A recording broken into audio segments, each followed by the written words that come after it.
নমস্কাৰ ব্ৰাইট ক্লাছলৈ সকলোকে স্বাগতম জনাইছোঁ। আজি আমি এইটো ভিডিঅ'ৰ যোগেদি ক্লাছ 10 মেথছৰ 1.1 থকা কুৱেশ্যন আনচাৰবিলাক সমাধান কৰিম। বলা ভিডিঅ'টো আৰম্ভ কৰোঁ। প্ৰথম যিটো কুৱেশ্যন আছে সেই কুৱেশ্যনটো দিছে প্ৰতিটো সংখ্যাকে ইয়াৰ মৌলিক উৎপাদকবোৰৰ গুণফল হিচাপে প্ৰকাশ কৰে। অৰ্থাৎ ইয়াত যিকেইটা নম্বৰ দিয়া আছে এই গোটেইকেইটা নম্বৰৰ আমি মৌলিক উৎপাদকৰ গুণফল হিচাপে প্ৰকাশ কৰিব লাগে। তাৰপৰা প্ৰথম কুৱেশ্যনটো সমাধান কৰোঁ। প্ৰথম কুৱেশ্যনটো দিছে 140 140টোৰ মৌলিকৰ কাৰণে আমি ছুটি সৰল পদ্ধতিৰ দ্বাৰা সমাধান কৰিম। এতিয়া 140 যিটো সংখ্যা আছে সেই সংখ্যাটো 2 দি হৰণ যাব। যদি 2 দি যদি 14 হৰণ কৰিলে 7 বাৰ হৰণ যাব, 0 বাৰ যাব। 2 দি যদি আমি 70 হৰণ কৰোঁ তেতিয়াহ'লে 35 বাৰ হৰণ যাব। গতিকে 35 লিখি লওঁ। 35 যিটো সংখ্যা এই সংখ্যাটো 5 হৰণ যায়, গতিকে লিখি লওঁ 5। 5 দি যদি আমি 35 হৰণ কৰোঁ যাব 7 বাৰ হ'ব। এতিয়া এইকেইটাই আমাৰ মৌলিক উৎপাদক। এতিয়া এই মৌলিক উৎপাদকবিলাকৰ গুণফল হিচাপে লিখি লওঁ। মৌলিক উৎপাদক 2 আছে দুবাৰ, গতিকে 2 into 2, 5 আছে একবাৰ, গতিকে 5 into 7। যেহেতু 2 দুইবাৰ আছে গতিকে আমি লিখি লওঁ 2 square into 5 into 7। এতিয়া আমি 2 নম্বৰ কুৱেশ্যনটো সমাধান কৰিম। 2 নম্বৰ কুৱেশ্যনটো দিছে 156 যিটো সংখ্যা আছে সেই সংখ্যাটো 2 হৰণ যাব। এতিয়া 2 দি হৰণ কৰি লওঁ। 2 দি 15 হৰণ কৰিলে 2 7 14। ইয়াত 1 থাকিলে 1 টো 6 আগত গ'লে হৈ যাব 15। 2 যদি 15 হৰণ কৰোঁ 2 8 গুণ 16। এতিয়া আকৌ 2 দি হৰণ কৰোঁ। 2 দি যদি আমি 7 হৰণ কৰোঁ তেতিয়াহ'লে হৰণ যাব 3 বাৰ। এতিয়া 3 দুগুণি 6 হয়, 1 থাকি গৈছে 1 8 আগত গ'লে হ'ব 18। 2 যদি 18 হৰণ কৰোঁ 2 9 গুণ 18। এতিয়া আছে 29 যিটো সংখ্যা এই সংখ্যাটো 3 দি হৰণ যায়, গতিকে 3 দি হৰণ কৰি লওঁ।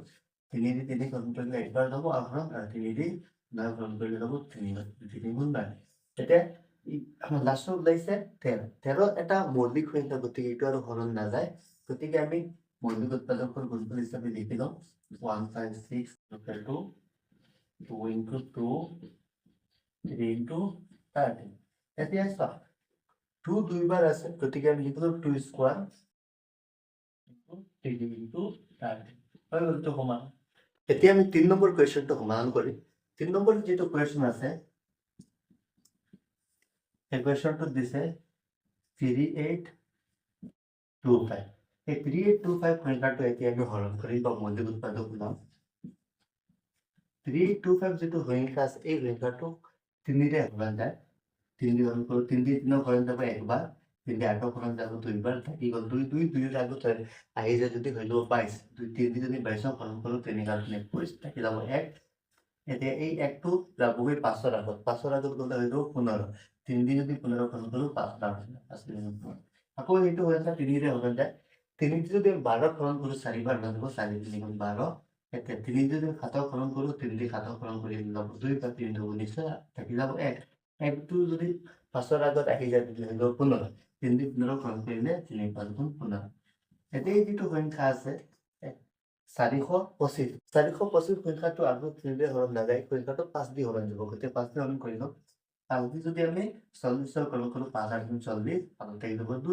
এই 2টো যদি 5ৰ আগত গুচি যায় তেতিয়াহ'লে হৈ যাব 25। এতিয়া 5 দি 25 হৰণ কৰিলে হৈ যাব 5 5 গুণ 25। আকৌ আমি আমাৰ ইয়াত যিটো 85 সংখ্যা দুটা আহিছে সেই 85 যদি আকৌ 5 হৰণ কৰোঁ তেতিয়াহ'লে 5 দি 85 8ক যাব 1 বাৰ হৰণ, থাকি যাব 3 5ৰ আগত যদি যায়গৈ হৈ যাব 35। 5 দি 35 হৰণ কৰি যাব 7 বাৰ, 5 7 গুণ 35। এতিয়া লাষ্টত ওলাই গৈছে আমাৰ 17 যিহেতু এটা মৌলিক সংখ্যা, গতিকে এইটো আৰু হৰণ নাযায়। গতিকে লিখি লওঁ আমি 3825 মৌলিক উৎপাদক বিলাক হৈছে 3 into 3, 5 into 5 into 7। Yes, what? 3 দুইবাৰ আছে, গতিকে হৈ যাব 3 square, 5 দুইবাৰ আছে গতিকে হৈ যাব 5 square, আৰু 17 এবাৰ আছে গতিকে 7 হৈ গ'ল তো সমাধান। এতিয়া আমি 4 নম্বৰ কুৱেশ্যনটো সমাধান কৰিম। 5005 4 নম্বৰ যিটো কুৱেশ্যন সেইটো হৈছে 5005। এই 5005 সংখ্যাটো একমাত্ৰ 5 দি হৰণ যাব, গতিকে আমি লিখিলো 5 দি যদি 5ক হৰণ কৰোঁ তেতিয়াহ'লে যাব 1 বাৰ, 0 0 বাৰ, 0 0 বাৰ, 5 দি 5ক যাব আকৌ 1 বাৰ। এতিয়া আহিছে 1001।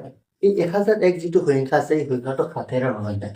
7 দি যদি আমি 10ক হৰণ কৰোঁ তেতিয়াহ'লে 7 গুণ 7 1 বাৰ হৰণ যাব, ইয়াত থাকি যাব 3 3 যদি শূন্যৰ আগত যায় হৈ যাব 30 7 যদি আমি 30 হৰণ কৰোঁ তেতিয়াহ'লে 7 4 গুণ 28 থাকি যাব 2 যদি 2 1ৰ আগত আহি যায় হৈ যাব 21 তে 7 দি 21 হৰণ কৰিলে হৰণ যাব 7 3 গুণ 21 143 যিটো সংখ্যা আছে সেইটো 11 দি হৰণ যায় 11 যদি 14 হৰণ কৰোঁ তেতিয়াহ'লে হ'ব 1 বাৰ হৰণ থাকি যাব 12 13 14 3 3 আগত যদি যায় তেতিয়াহ'লে হৈ যাব 33 11 যদি আমি 33 হৰণ কৰোঁ 3 11 33 তাৰ মানে লাষ্ট আহি গৈছে 13 13 এটা যিহেতু মৌলিক সংখ্যা গতিকে আৰু তাৰ উৎপাদক নাই গতিকে লিখি লওক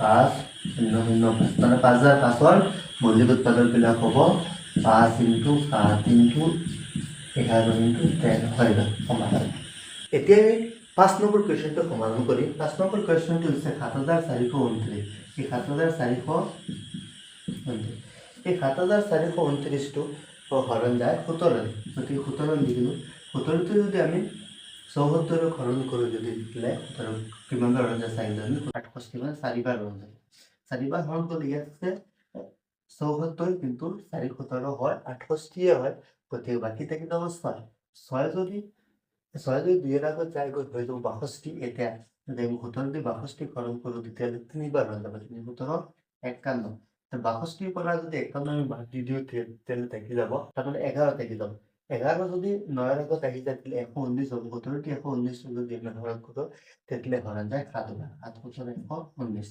এতিয়া ইয়াত আছে 437 437 যিটো সংখ্যা আছে সেই সংখ্যাটো 19ৰে হৰণ যায় গতিকে 19 দি হৰণ কৰিলোঁ 19 যদি আমি 43ক যদি আমি হৰণ কৰোঁ তেতিয়াহ'লে 2 বাৰ হৈ যাব 2 19 38 39 40 41 42 43 5 থাকি যাব 5 7ৰ আগত গ'লে হৈ যাব 57 এতিয়া 19 যদি আমি 57 হৰণ কৰোঁ 3 বাৰ হৈ যায় 3 19 গুণ 27 এতিয়া লাষ্টত আহি গৈছে 23 23 যিটো সংখ্যা 23 সংখ্যাটো এটা মৌলিক সংখ্যা গতিকে আৰু তাৰ কোনো উৎপাদক নাই গতিকে ইয়াৰ আমি মৌলিক উৎপাদক লিখি লওঁ মৌলিক উৎপাদকৰ ফলাফল কি হ'ব 17 into 19 into 23 হৈ গ'ল এইটো একেবাৰে সহজ সমান বলাই আমি 2 নম্বৰ কুৱেশ্যনলৈ আগবাঢ়ো